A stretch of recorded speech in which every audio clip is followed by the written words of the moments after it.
I'm Scott McKay. I'm from Christ Church Newland in Hull. I've been there for 17 years, but Christ Church Newland's been operating for 4 years. We have a congregation of about 300 people gathering on a Sunday morning, a variety of ages from all sorts of backgrounds and different nationalities. We have the great pleasure and blessing from God of having a center in the heart of our community. And most people get to our church within 10 minutes, either walk or drive. So we're very a local-based, community-based church.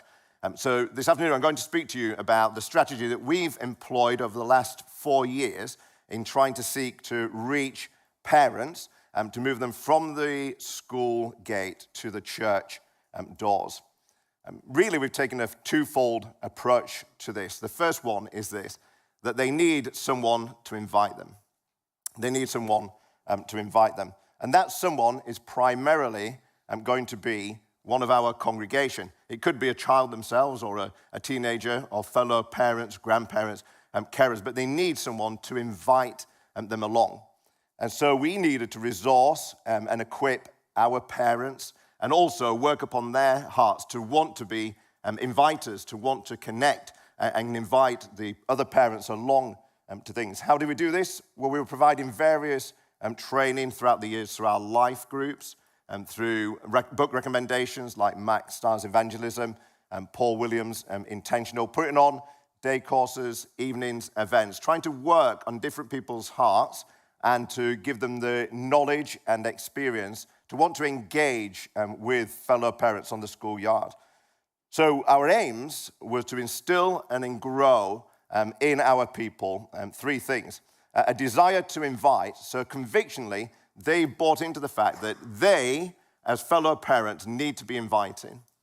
And then secondly, we wanted to give them a determination to invite, that is the courage. And we know it's not an easy thing to invite people along to things at church, and so we wanted to work on their courage. And thirdly, we wanted them to see that it's their duty to be involved, so that they're committed to inviting, but also committing to facilitating things that there's something to invite to. So very few people we discovered would come through the church doors from the schoolyard by themselves. They needed someone to walk that path with them. So we needed convictional people, courageous people, and committed people. So we wanted people, they needed people to invite them. And then the second thing was they needed something to invite them to. And that something needed to be attractive, appropriate, and accessible. So people to be inviting, and then something to invite to. So we wanted to provide regular groups, weekly groups, that would be an easy step for parents in the right direction towards interacting in a deeper way with the church and Christian people. So over the years, we've started new groups. We've stopped all groups that we used to do. We tried to reshape things under this idea of whether things are attractive, appropriate, and accessible. And we wanted to make sure that whoever our people meet at the school gate, whatever their circumstances, whatever the age of their children, and we would be able to provide something that they wanted to join and that would be a stepping stone in the right direction of coming along to church on a Sunday. So what kind of things have we done over the years? So for example, if you have preschool children, maybe you've dropped off your children at primary school, on the way home on a Monday and Friday, we have mini music and toddler groups. So these are straight after school. They don't have to go home. They can come. They can have some breakfast, some refreshments, tea, coffee. There's soft play, crafts, songs, Christian songs, Bible stories. At each session, there's always time to stop. And we were very clear with every group that we meet that there's Bible input and there's Christian message from the youngest up to the oldest. And straight after school on a Wednesday, and we have the zone. You can bring your children along to that. So if people have got preschool children and then primary school children, we want to say, look, come here on a Monday and Friday. On a Wednesday, come here to the zone. At the zone, there's loads of activities, games, consoles, board games, various things. And then there's a meal. And just before the meal, there's a talk, about a 7-minute talk, gauged at the children. And then there's a meal. And during the meal, They'll be in tables of 6, and there'll be a leader at every table discussing with them the message that's been proclaimed in the talk. And we have over 50 children regularly attending each week at this, and it takes about a dozen of the volunteers to facilitate the tables, because we want this small group work where we can have personal conversations with the young people about what they've heard.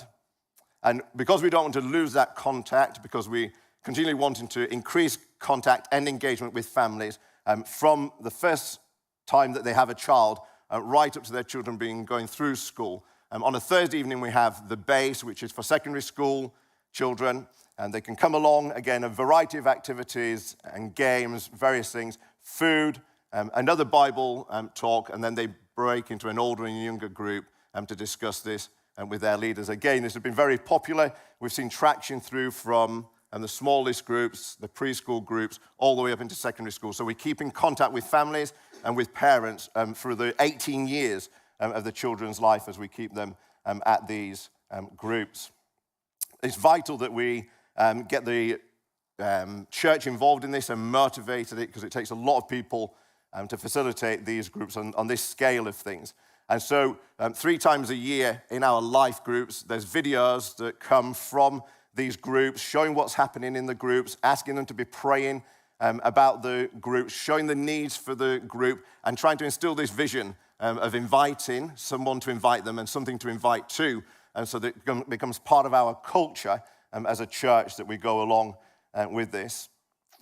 We want to think about these 3 things of accessible, appropriate, is that next slide? Yeah, attractive, appropriate, and accessible. The kind of things we're thinking about is when we think about accessible, when we spoke to parents of primary school children, they said, look, we don't want to go home and come back out. If you're going to do a club, it's got to be straight after primary school, so that as we walk past your center, we can drop off the children. But when we spoke to them when they get into secondary school, the last thing teenagers want to do is come straight from school to another group. They want to go home, sort themselves out. Maybe even their parents want them to be doing their homework and don't want them to come out to a little bit later when they've done that. So about being accessible is thinking about the timings that we run things, and that not that it suits us as leaders, but what does it suit the parents who we're wanting to invite. In regards to attractive, the reason we have meals at our things is because parents, one of the things that stop them bringing their children along is I've got to get them home for food, I've got to do this before we go to that. But if we provide a meal, it's attractive for parents because they think, right, that's done. They go to that group, they get the food, they can come home if they're at primary school, we'll get them ready for bed, they can go to bed, and then I've got the rest of the evening. So we're trying to make the groups attractive for parents so that those who are inviting say, yes, there's a good thing to invite to, and those who are invited say, this is an easy thing to come along to. And things about appropriate is just finding out what are the children doing, whether it's getting the right video games for the games console room, whether it's getting the right big games or tabletop games. Or I remember one leader spotted the primary school children and were doing each other's hair, and there was a group of 3 or 4 girls together pretending to be beauticians. And so they went and bought a lot of equipment and set up a little salon. So they kept coming, and they were invited their friends. She said, you could come along here, we've got this beauty salon. And they started becoming inviters. And that increased our contact with parents in the community. So it's that increased contact and increased exposure to the Word of God that we're aiming at all the time. Our local primary schools and secondary schools, I guess like many around the country, have grown in children from different backgrounds, different nationalities, where English is their second language and that of their parents. And so we try to utilize this and seize on this opportunity, providing this ESL class after school, drop-off and at lunchtimes. Again, we give a meal, and after that meal, there's an easy English Bible study. So we get them to come along, we teach them English, and we get them to stay for food, and we say, actually, you can continue your English learning through this Bible study now, and we teach them the Word of God. So we're continually building on the strategy of someone to invite them and something to invite to. Whenever our people meet at the school gates, we want an event, a group that is attractive, appropriate, accessible, that can invite them to and that they'll want to come and join, that they'll be excited about that. Now, of course, we've seen over the last 4 years, there is one thing to get children and parents from the school gate into the church center, but it's a different thing altogether to get them from the church center to the church building and on a Sunday. And at this point, if we were in the north, those last 2 stones would have moved down, but apparently your technology in the south can't cope with it. So you just got to imagine those last 2 stepping stones. Oh, it's done it. There we go. It's on its way. Good. Thank you. So we realize that this is a difficult move for us, and we try to address this in 2 ways over the last couple of years.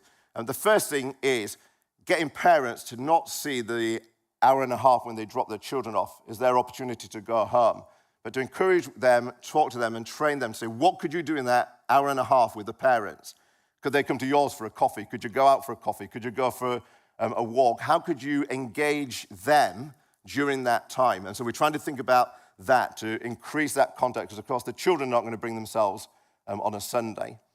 But the second thing was, we realized that if we put something on at church and we just invited them saying, would you like to come along? And it'd be great if your children could be there at this event, like a special event like the Newland Nativity. They wouldn't come. But what we started doing is we hand out a flyer, and it says, your child is singing this carol on this day here as part of the zone. And so we tell Zone that all the 50 children are a choir, and for the 6 weeks before it, they'll be learning 1 carol. And of course, parents have to come because the children tell them they're in a choir, and they all want to come along with their grandparents to do it. So now we don't invite them to say, oh, would you like to come? We say, this is what we're doing. Your child is involved in this way. Let us know if you can't be there for any reason. So we're changing our tactic in regards to telling them what we expect of them.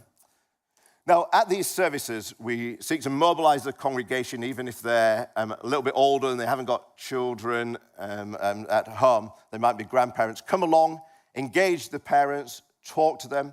Those parents, Christian parents who have closer relationships with them, say to them, look, it's now a time that after this event, you can invite them to read the Bible one-to-one with them. We advertise the next evangelistic course, like the Restored course that we've just done recently, and we have free resources, a table of resources that people can come to, books, evangelistic tracts, all sorts of things free for them to take. So that's our strategy that we've been seeking to employ the last 4 years in reaching parents to get parents and children from the school gates to the church door. Thank you.